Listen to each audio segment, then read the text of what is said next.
Welcome, California Democrats, to our weekly prop talk where we discuss the upcoming propositions on the California ballot for 2020. Now, these events are meant to spotlight the positions of the California Democratic Party and where we support for our initiatives. My name is Dan Weitzman, and I serve as your state party controller. Now, today is the 30th of September. So what does that mean? That means we got 33 days left until the election. We need everyone to stay involved and share the truth about voting. Most of all, to continue participating in the California Democratic Party's weekly events. If you have questions about that, look on our website at condemn.org. Today on our Prop Talk, we are covering the yes on Prop 14, the yes on Prop 18, and the yes on Prop 19. Our speakers will begin with a brief description of the proposition they're covering. And so before we get started, I want to thank our wonderful speakers for being here, for taking the time out of their busy days to be part of this campaign and talk about their initiatives. So on today's panel, and I'll run through the list first, and then we'll go specifics. We have Larry Goldstein from the Yes on 14. We have Kendall Klinger from Yes on 14. We have the Assembly Speaker Pro Tem, Kevin Mullen, for the Yes on 18. And we have our own Sandra Lowe on the Yes on 19. So now I have the honor of introducing Larry Goldstein and Kendall Klinger. Now, Larry is a cell biologist, a geneticist, and a neuroscientist, and he's highly recognized for his work and activism in science policy. He serves on many public advisory committees and has been awarded the Senior Scholar Award for the Ellison Medical Foundation and the American Cancer Society, a faculty research award, and the Loeb Chair of the Natural Sciences at Harvard University. Kendall is also someone very important to this campaign. She is the spokesperson for the Yes on Prop 14. For more than a decade, Kendall has conducted coalition building, outreach communication efforts throughout the state. And Kendall and Larry, please take it away. Well, thank you, Dan. We are very excited to be here to talk to you today about Proposition 14, what it is, what it does, and why all Californians should support this initiative. Simply put, Prop 14 gives us an opportunity to save and improve lives. It will continue funding for the California Institute for Regenerative Medicine, or as we call it, CIRM. And CIRM is entirely dedicated to advancing the most promising stem cell research and to developing new treatments and cures for chronic diseases and conditions. And we're talking about chronic diseases and conditions that impact the lives of millions of Californians. Cancer, heart disease, stroke, diabetes, Alzheimer's, Parkinson's, COVID-19, and more. And just to give you a little bit of background on CIRM and what they've accomplished to date, they have advanced more than 90 clinical trials that are already helping improve the lives of the 4,000 patients that are enrolled in these trials. And the early results have been really remarkable. We have cancer patients who have exhausted all other treatment options who are now in remission, paralysis patients who are regaining upper body function, blind patients who are regaining their sight. We have some type 1 diabetes patients who are starting to produce their own insulin. And we have 2 new FDA-approved cancer treatments for previously fatal forms of cancer. And that's just a sampling. We also have several promising clinical trials underway for leukemia, non-Hodgkin lymphoma, ovarian cancer, and more. But before these treatments can be made available to the public and all the patients who need them, we have to complete the clinical trial process. And that is why Prop 14 is so crucial. This program, CIRM, it's out of funding. And if we don't pass Prop 14, this vital research will stop before we advance all these promising potential cures and treatments across the finish line for the patients who need them. And that would be devastating because we all know somebody who can benefit from this research. And one day I think that I will likely be able to benefit from it as well. And so we really have a moral imperative to continue what we started. And I just want to tell you quickly about some of our supporters before I hand it over to Larry. We are very proud to have an enormous and diverse coalition of supporters that of course includes the California Democratic Party, but the driving force behind our campaign are the hundreds of patient advocate organizations, patients, leading scientists and physicians who really believe that Prop 14 is the most promising pathway to new treatments and cures for the patients who need them. And I'll just quickly say that we don't have a Prop 22 size budget, so it's all of these patient advocates and patients that are really on the front lines. They're the driving force behind this campaign, and so we absolutely need your support to get out the vote for this. And I'm going to turn it over to my colleague and friend, Larry Goldstein, who, as Dan said, is one of the most respected scientists in his field, to tell you about Prop 14 from his perspective. So thank you, Kendall, and thank you, California Democratic Party, for your time tonight. We all know someone who could benefit from stem cell research and therapy development. I believe that Prop 14 is the best path to finding treatments that could improve many lives. Thus, we're excited that patients in CIRM clinical trials are in many cases already getting better or even being cured. It's remarkable. For example, dozens of children have been cured of a deadly immune disorder called bubble baby syndrome, which is remarkable in and of itself. But the benefits of these discoveries also extend beyond these first 50 children. The same stem cell technology developed for these childhood diseases of the immune system can also be used for other blood diseases such as sickle cell and thalassemias. All of these treatments that we have in the pipeline, if and when approved, will lead to more spin-off treatments that will use the new technologies developed. For example, the cancer therapies being developed by CIRM are effectively treating a handful of cancer types today. But by developing these cancer treatments, we've also created the knowledge and technology that can be applied to treating many other forms of cancer. Thus, this next phase is an exciting one, and we need to continue what we started. But make no mistake about it, we are at risk. We're in danger from the Trump administration that has banned federal funding of vital areas of stem cell research and is threatening to ban more. In fact, we anticipate restrictions even more severe than those we fought against in the Bush administration when we passed Prop 71 in 2004 and established CIRM. Thus, as usual, California needs to lead. As Californians, we pride ourselves on being leaders.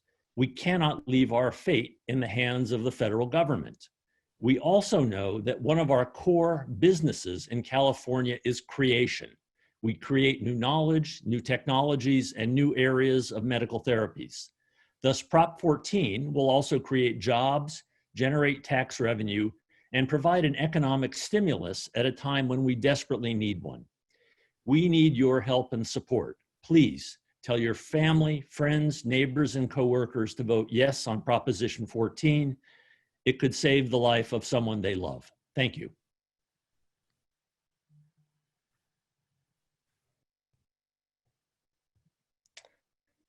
And I think we're ready to kick thank back you so to much, Larry and Kendall, for that wonderful explanation of Prop 14. There's nothing that has done more for this state to save lives and make California the innovation center than stem cell research. So we appreciate your hard work. It's God's work, and we really appreciate it.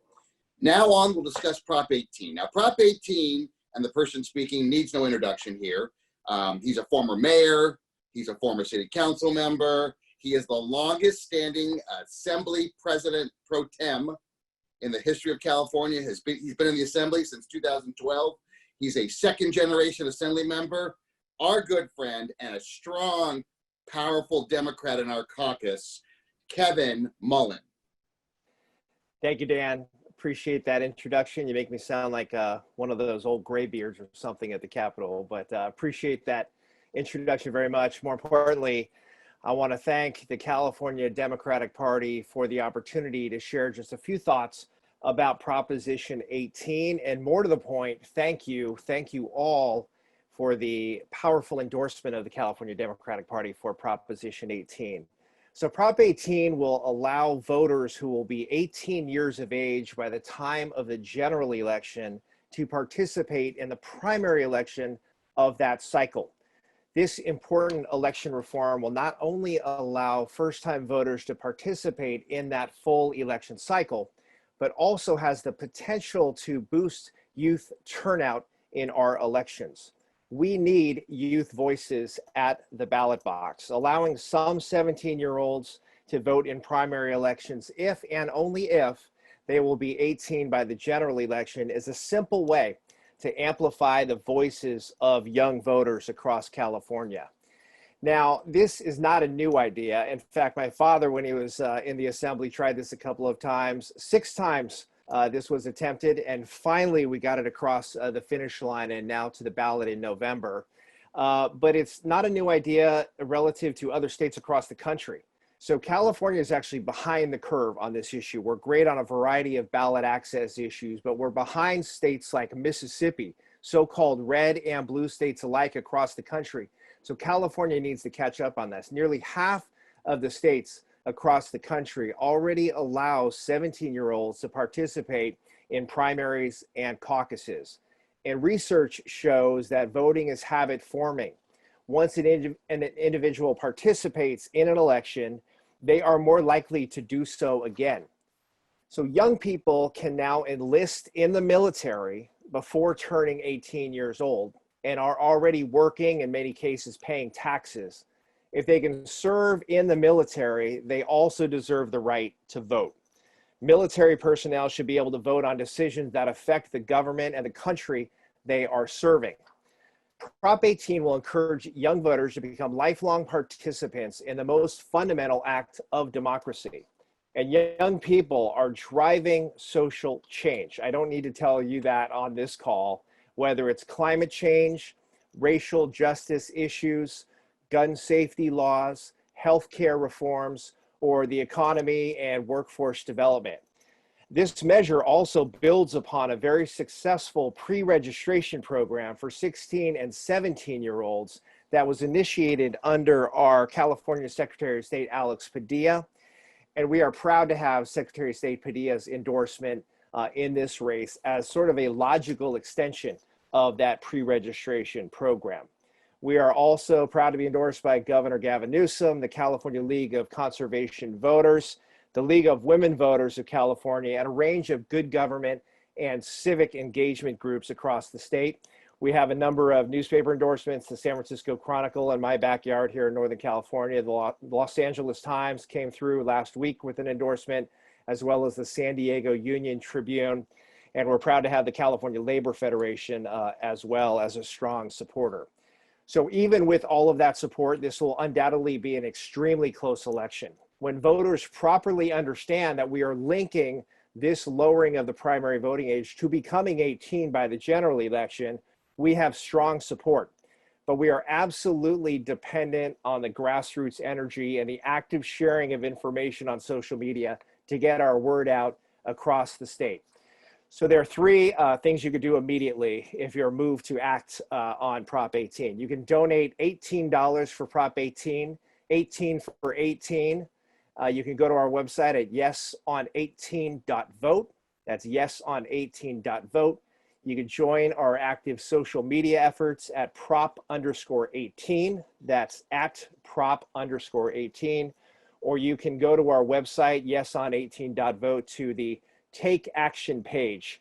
And there are several social media graphics that you can use. Again, this is very much a grassroots effort with social media organizing at the heart of it. So please help us spread the word and bring fairness to 18-year-old general election voters and encourage political and civic engagement by the young people of California and young Democrats across the state. As we saw last night, our democracy is at risk, and many states across the country, as you know, are making it harder to vote, not easier. California must once again step up and join this movement to empower young voters and strengthen our democracy. So please vote yes on 18. And thank you for the opportunity. And Dan, back to you. Thanks so much, Mr. Speaker Pro Tem. We really appreciate your time. And I know it's busy, re-election's coming up, and this is a major issue. So thank you for being a part of our conversation and repping this. For our last speaker, we're going to discuss Prop 19. That's Prop 19. And we're very lucky. We have one of our own here. She's a progressive leader, a DNC member, someone who has not only ran our program for the Democratic Party in 2018, where we picked up 7 congressional seats and picked up a couple assembly seats and a Senate seat, but someone who cares about us and has had a career working for the California Teacher Association, as well as other great campaigns. I am thrilled to be here with a good Democrat and a strong person, one of our strong DNC members, Sandra Lowe. Thank you, Dan. And thank you so much to everyone at the California Democratic Party, Rusty Hicks, Yvette Martinez. You guys are making us all proud every single day, and just keep up the great work. And I know good things are going to happen in November. I just feel it, but thank you so much. So I'm really honored to be on this panel tonight because you invited Assemblymember Mullen, who authored Prop 18. Well, he also authored Prop 19. So I believe we have the Mullen twins here. I mean, if everyone knows, Assemblymember Mullen has twins. So we are, you know, the two ballot measures that are Mullen ballot measures. So this was put on the ballot by the legislature overwhelmingly, 2/3 vote in both houses. And that's how it came to the ballot, which is important to know because it had hearings, it had lots of conversations in order to get to this place. So what it does is basically three things. The first thing it does, and it's so important to us right now, is it produces a lot of revenue for our state, for local governments. And it does this by closing a loophole that we currently have in terms of what we call inheritance of a home. This loophole is named the Lebowski loophole, named after the famous character in the Big Lebowski movie, played by Jeff Bridges. So Jeff Bridges inherited his family home in Malibu, and when he inherited this home, he also inherited the property tax rate that goes along with it. But he doesn't live in the home. He uses it for some other purpose, Airbnb, second home, whatever. And the city and county of Los Angeles, they're losing a lot of revenue because he's not living in this home and the tax base is, you know, next to nothing. So what Prop 19 does is say, if you inherit a home and you don't live in it, it's going to be reassessed. And when it becomes reassessed, that will bring in tens to hundreds, growing into billions of dollars for the state of California, for cities, counties, school districts, fire districts, etc. So it's a great source of revenue. If you inherit a home and you do live in it, you still get the benefit of inheriting that current property tax rate, but only up to $1 million. And then you have a reassessed value. And that is comparable to what other states do. In fact, we're the only state that doesn't have some sort of reassessment plan. The second thing that this does is because so much revenue will come in, this will relieve some of the revenue on the state of California, and they will be able to take some of those reserves and put it into something that's very near and dear to my heart, which is firefighting. I happen to be talking to you from Sonoma, California. You don't want to see what outside my window looks like. It is so smoky here, and I am about 10 miles away from a possible evacuation area. We've been through this many times. The fire districts in my area and CAL FIRE do an amazing job. All you have to do is turn on the news, you'll see them, you know, just absolute heroes. So what this does is give some money to those underfunded fire districts and CAL FIRE. And I'm telling you, we desperately need it. So in addition to the revenue coming in the normal way for fire districts and school districts, et cetera, we have the special fund. The third thing that it does is it allows people who are victim of a fire or victim of some other natural disaster or disabled or seniors to move to another home without a tax penalty. So if you lose your home in a fire and you want to move near your family, you want to get away from that area, you can do so and carry your property tax rate with you. And that way you're not starting all over. Otherwise, people can't afford to do it. This has actually been in effect for almost 30 years, this portability provision. People are allowed to do it within their own county, but this would allow you to do it to other counties. Now, some counties have allowed it for many years. Assemblymember Mullins County of San Mateo has always allowed this, Alameda, Los Angeles, but there are many counties that do not. And so this would level the playing field and make it fair for everybody who is affected. Finally, we're endorsed by the Democratic Party. We're also endorsed by the California Professional Firefighters, the California Labor Federation. Also, Secretary Padilla joined us today, which was a great news for us. And I hope that we can all count on your support for Yes on 19. Thank you. Thank you so much for being here and being part of this conversation. I want to thank all of our speakers, Larry, Kendall, Assemblymember Mullen, Sandra, for being a part of this conversation, because as we know, when Democrats vote, Democrats win. And so your participation, your strong push on your friends and neighbors is really key. So I want to thank everyone for being here. And I also would like to kick it off now to Vincent, who will talk to you about questions and answers. Thank you, Dan, and thank you all our speakers. If Moises, you can bring everyone back onto the screen. We're going to do a little Q&A time. We have a lot of questions in the queue. Please keep them coming. Everyone, make sure to use the Q&A function. So first question, we're going to go, it's going to be about Prop 14. So it'll be two questions for Prop 14 asked together. One is what will happen in California? What will happen if California does not pass Prop 14? And is there an economic benefit to Prop 14? I can start on that, Larry. What would happen if we do not pass Prop 14 is that, again, all these promising treatments and cures that we have in the pipeline that are working on the patients in the clinical trials, they're not going to get the funding to progress. And that's really important because that's what makes them available to all of the California patients who need them now, who need them in years from now. We need the funding to cross the finish line. And in terms of an economic benefit, yes, there's absolutely an economic benefit. The last measure, if we base it on that, the economic stimulus that this will provide is huge. It is estimated to generate 100,000 jobs and more than 1.2 billion in additional tax revenue, because we know that investing in our universities and our institutions and everything here is a good way to stimulate the California economy. And I'll just add to that half of the stem cell research funding that's going to our institutions like UCLA, Stanford, USC, Children's Hospital LA, half of that would disappear. That half the funding right now is coming from this initiative. And if Larry has anything to add, I will let him do that. I'll just stress that many promising therapies in development that are already helping people will stop, dead stop, and they won't reach fruition, they won't reach FDA approval, and people who will benefit will not. All right, thank you. So question for Prop 18. Other than Prop 18 being correct,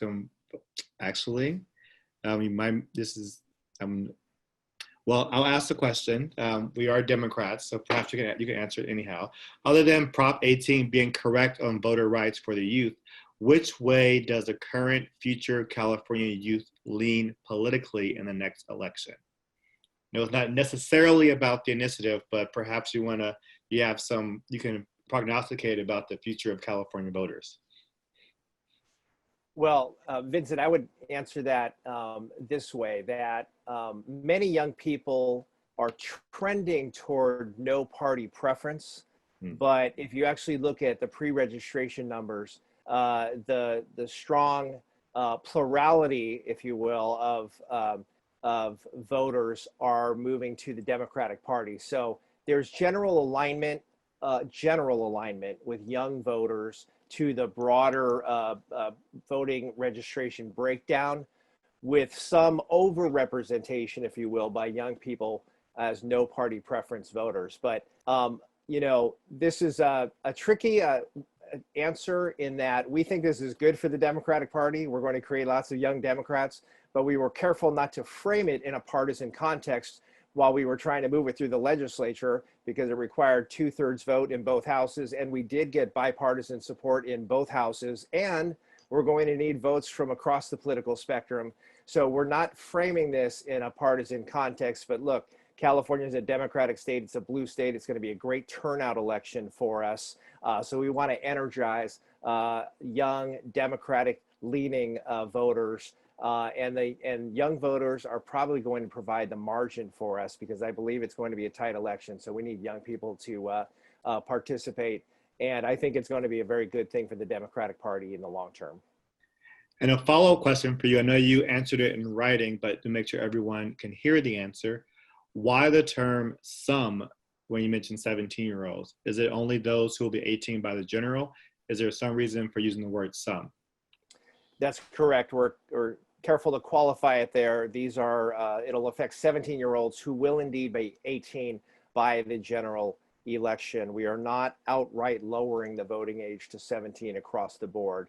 There's a caveat there. They have to be 18 for the general. It's really about fairness for those voters. So they, if they're choosing from candidates in the general, they ought to have the ability to shape the field of candidates in the primary of that cycle. Thank you. So for Prop 19, I'm going to have two questions. One, does Prop 19 inherited properties, is a bill retroactive, or does it just apply to new inheritances? And well, so that's the first part of the question. Okay, sure. It's not retroactive. So it will, it'll take effect at the beginning of 2021, just as other laws take effect. And a follow-up question, with Prop 19, what happens to middle or low-income residents in homes they have lived in for years and are now over $1 million in property value, like in Silicon Valley? Will the inheritor have to pay new tax if they live there? What if the inheritor is also low income and on disability and Medi-Cal? Obviously there's, there's situations like that. I mean, in the Bay Area and other places, houses have greatly appreciated. The current homeowners will pay no difference. I mean, your current property tax is your current property tax, and there's nothing that will affect that.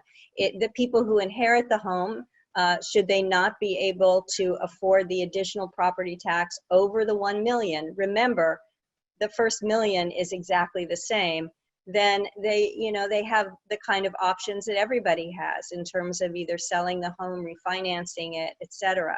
But what we have found is usually when this happens, most of the houses are paid off by then. So you're not also inheriting a mortgage. So you're inheriting something sort of free and clear, and this is the only, this is the addition. And and it does happen.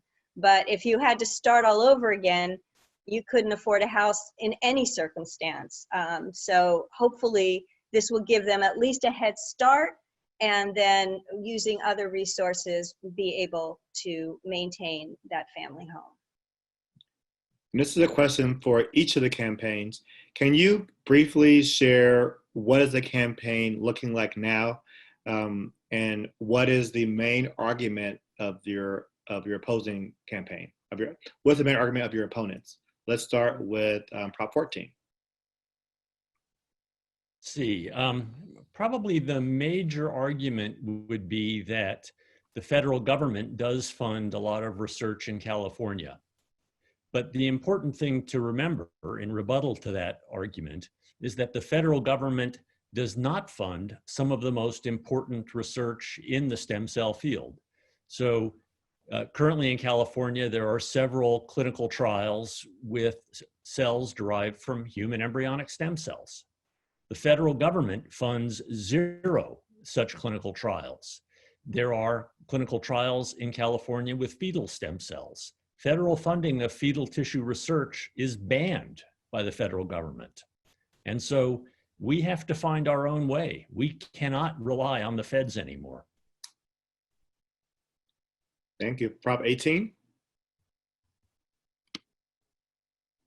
So it seems that the primary argument against, and I should say there's no organized opposition. There is a group called the Election Integrity Project that seems to oppose many of our Democratic bills in the legislature. But it seems that the primary argument is that 17-year-olds are not mature enough to cast a vote. And what you're talking about here, in many cases, since we've moved the gubernatorial year primaries back to June, we're going to keep the Super Tuesday presidential primaries in presidential years. But you're talking about accelerating voting rights by a matter of months in some cases. And again, you're linking it to those folks becoming 18 by the general election. So I think those young people who are working, paying taxes, frankly, they're high school seniors who are in civics classes on a school site where they can learn about voter registration and the mechanics of voting. That's an important element here. I think some 17-year-olds who would be eligible here would be some of the most educated people about how to cast a vote by mail ballot in California and all of the signature verification issues that we have with vote by mail. So I think it's a great opportunity for civics classes to re-energize civics in California, frankly, for high school seniors. So I don't know that argument holds any water, but that's what we're hearing at this point. But again, no organized opposition. It's really about educating the voters that we're linking it to becoming 18 by the general. And when you educate voters to that effect, we have strong support. Thank you. 19. So we have very strong support. We're doing really well, you know, over the margin to win in you know, polls that we've seen. Very excited about that. Our opposition is the same opposition as Proposition 15. It's the Howard Jarvis Taxpayers Association. And they don't want to close any loopholes. And here is our incredible opportunity. We have the opportunity to close the corporate tax loopholes in Prop 15 for schools and community, and we have our loophole closure in Prop 19. If we close both of those loopholes, this state will be well on its way for taking care of our most needy individuals, taking care of homelessness, making sure that our schools are fully funded, making sure that emergency responders are there. And don't forget, when you're funding firefighters, you're also funding emergency medical technicians that arrive for other circumstances other than fire. They show up when you fall off a ladder. They show up when you have a heart attack or you cut yourself. I mean, that's who shows up. Your doctor doesn't show up. Firefighter shows up. So we think that, you know, we'll be able to beat the opposition because Californians are smart. They also know that Donald Trump's plan for fighting our fires is not a good one because we can't sweep all the leaves that he wants us to sweep, and climate change is real. So let's vote for Prop 15 and let's vote for Prop 19, close the loopholes and fund California as we all deserve. Thanks. And a follow-up to that, because you mentioned the infamous Prop 13, and Roberta Kay asked, does the old Prop 13 weigh in on Prop 19 somehow? I know you talked about it a little bit, but is there anything else that you'd like to add about how they're connected? Yeah, I mean, it doesn't touch Prop 13 in terms of your current property tax is your current property tax, and you know, nothing will touch that as far as your residence. And the same is true with Prop 15. And we all know that that's something that we need to protect for people. But you know, we do think that some people need to pay their fair share. There are people that own, you know, multiple homes all over California that don't use them or use them for Airbnbs or, you know, second and third homes. And we think that, you know, they can pay their fair share the same way that some of the largest corporations and buildings that haven't been reassessed since 1978 need to pay their fair share. And when everybody pays their fair share, we'll all do just fine. Thank you. Assembly member, there was a question about why did Prop 18 fail before, or the previous version failed before? Do you have any perspective on that? Yeah, so it's never failed as a proposition. It's failed as an assembly constitutional amendment going through both houses of the legislature. And ACA requires a 2/3 vote, a supermajority vote in both houses of the legislature. And back when my father first attempted this in 2004, by the way, I should say, my father was a 33-year government teacher, and that's where he got the idea. Before he went into politics, he was a civics teacher. But when he got to the legislature, he attempted it. The Democrats did not have a supermajority at that time. Over time, we gained more seats. We now have, as you know, 61 Democrats in the Assembly. So we have a strong supermajority in both houses, yet we were also able to get some Republican support. We were able to rightly talk about this in terms of civic engagement and not being done for partisan purposes. So it's never been to the ballot. This will be the first time it goes to the ballot. And I'd like to think that we'll be successful on the very first try when the voters actually have an opportunity to cast a vote. And a follow-up question to you, it's a little more philosophical, but do you think that, can you, because, you know, so right now in California and the country, there is a lot of apathy or a sense of apathy among a lot of young people. Do you feel that these kinds of initiatives and really enfranchising voters early and making it part of their childhood or their teenage years, do you think it can help to address that? Absolutely. If they're in a classroom setting and can learn about the importance of voting and vote that first time and become habitual voters, you will see better youth participation. You see stronger youth participation in the states where this is in play already. I had one of the opponents actually, when this was going through the legislature, say, "Yeah, but now you're going to have political candidates talking to 17-year-olds." And I thought, damn right, they're going to be talking to 17-year-olds. They should be talking to 17-year-olds because these young people are going to be greatly impacted by the decisions that are made by voters and legislators alike, and they ought to have a say in the process. So you're talking climate, immigration issues, workforce, higher education, access to higher education. This directly affects these young people. So you're going to have a more energized electorate, and it'll be part of an overall public education program to talk about the value of this and build upon the success of the pre-registration program. So I am excited, and the time has finally come for this to happen. Hear, hear. Kendall and Larry, what is the backstory of the physicians arguing against Prop 14 in the voter guide?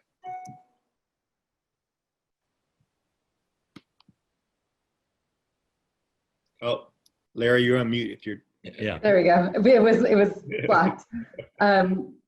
Larry, go ahead. Yeah, so those two physicians also opposed Prop 71. One of them, I think both of them, are pro-life, nothing in particular wrong with that, but they oppose the use of embryonic stem cells in research, is their fundamental issue. In their ballot argument, they've argued that CIRM has not accomplished a lot. I'll leave that to all of you to decide. As Kendall said, there are 90-some potential therapies in clinical trials moving ahead relatively rapidly. When you look at the cost of chronic disease to the state, I'll just give you one example. My favorite is Alzheimer's disease.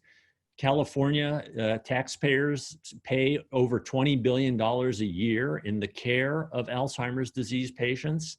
Multiply that by 10 or 100 to get all the other diseases together. This makes good economic sense in the long term. We have to find ways to reduce the cost of chronic disease. And stem cell methods look to be some of the absolute most promising methods. I'll just add to that, if you look at the two ballot arguments side to side, it's two physicians that have signed their argument, and then look at all the organizations that signed ours. You know, physicians groups, patient advocacy groups, scientific groups, all of the leading organizations that are in that field are part of our campaign. And I'll just add that most of the major chambers of commerce in the state have signed on as endorsers. So the business view is that this is good for the state as well. So you both mentioned how the Prop 14 is not as well funded as Prop 22. I don't think any campaign is, or Nope. has been in history of the state. But so I'm assuming that you mean you have a small campaign. There's been a few questions about how can somebody get involved with your campaign more directly? Can you speak to that? Absolutely. I think, word of mouth in this case is incredibly important. If tell your friends, tell your neighbors, tell everyone you know to vote yes on Prop 14. You can also follow us on social media, CA for Cures on Twitter and Instagram, and repost everything we post so that your followers see it too.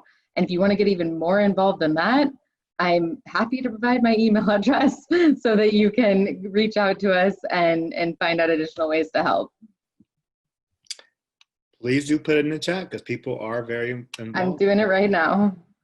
For Prop 19, can you clarify how many lifetime exemptions for seniors, disabled, as well as those displaced by disasters are possible? Sure. Unfortunately, disasters befall people more than once. And so if that happens, there is, if that's the reason, there's no limitations. So if your house burns down twice, you get to use this exemption. In the other circumstances, it's limited to 3 times. What we find is that people make a lot of changes and things happen in their lives. And what they have now, since they can do it once within their county, is that people wait and they're really not getting a quality of life because they're so worried that if I do this and if I choose the wrong place, that I'll be there and I can't do it again, or things happen. People become disabled. Families experience other trauma that causes people to need to move closer to family or move closer to healthcare. I know, living in a semi-rural county, that there are people who have to move to get closer to the kind of healthcare that they need. It's not available everywhere. So 3 seemed a reasonable number. Unlimited would be too much, but for people who are victims of natural disasters, it's, when you're a victim of a natural disaster, we think California should be there for you. And this is a question for everyone, really. And I think you kind of answered it in some way, but as more of a closing statement. Can you kind of just say, what would it mean to California if you're successful? How will California be better, be changed if you're successful? Just very clearly. 14. In addition to developing therapies that will save the lives of many people in the future, we will also be building a new area of technology and healthcare development. We don't have effective therapies for many, many of the chronic diseases that affect so many of our citizens. In fact, I'm going to bet that every person on this call and every person listening has at least one family member who's got a terrible disorder or disease that they need help with if they themselves don't have it. And we are out to try to fix those problems. Here, here. Well, Assembly Member? Thank you. So we will have an energized electorate. We will have a refocus on civics education, and you're going to have higher turnout in primary elections, which are historically some of the lower turnout elections. We've seen in other states that turnout is improved. So California will become the 25th state where this happens. I wish we were number 1, but we'll be number 25 on this one. But it's in furtherance of California's leadership on ballot access issues, where so many states across the country are erecting barriers, kicking people off the voting rolls. California is moving in a completely different direction of opening up access to voting, talking about the value of your vote. And what better place than a high school classroom to really educate young people about that opportunity, about the importance of becoming habitual voters and the importance of strengthening our democracy. So that is going to happen when we are successful in November. Thank you. Sandra?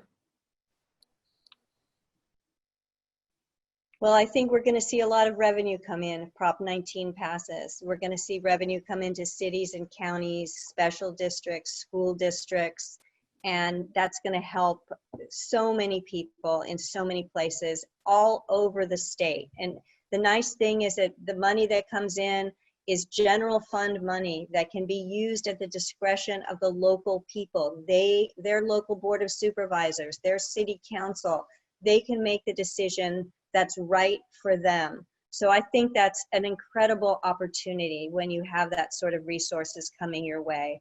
And then of course, I just have to say again, living in a fire-prone county, and honestly, there are more and more fire-prone counties every single day, we must do something about continuing to fund our fire districts and fund CAL FIRE.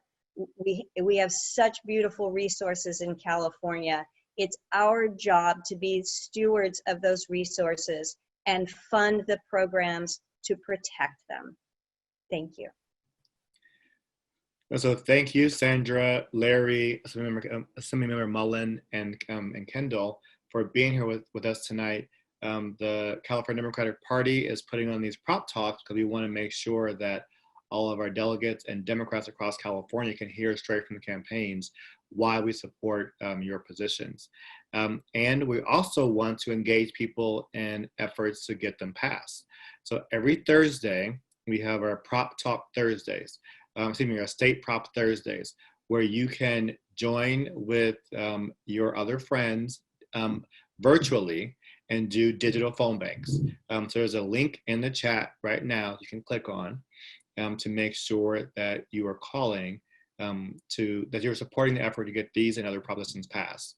Because it takes voter contact. And while we're not going door to door in a way that we normally do, we can definitely text and do phone calls, as well as give money to put ads on TV and send stuff in your mail and in magazine and in newspapers and magazines. So I want to thank everyone for speaking tonight. I want to turn over to our good controller, Dan Weissman, to close it out. The floor is yours, Dan. Thank you so much. And thanks everyone for being on. I just wanted to make a pitch. I don't know if you guys can see my background. It says Trailraiser Cadem. Tomorrow night at 6 o'clock, you too can be trained on how to be a Cadem fundraiser. Now, we talk about the party and flattening our fundraising strategy, but let us be clear, unless all of us participate, we're not able to raise those small dollars. So this training is a unique training where we're going to learn how to raise small dollars for the party and build kind of that fundraising base. And if we do build this grassroots base and build these small dollar programs, whether it be the Trailraiser program or the DEM 2020 program, we as a party will be able to do good things and raise small dollars. So I'm looking forward to talking to you guys tomorrow night, and I hope you guys get on. 6 o'clock, you can register at the cadems.org website. And again, I look forward to hearing from you. And if you have any questions, please put it in the chat. I will move my head so you can see my Trailraiser background. And you too can get one of these if you become part of the team. So thanks again.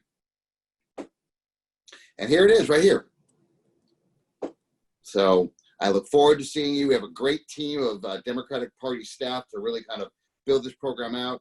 And again, if we all participate, we can all be better. Thank you so much for joining us. And I really appreciate everyone coming on our Prop 14, Prop 18, Prop 19, and good luck and 33 days left, everyone. Let's get to work. Thank you.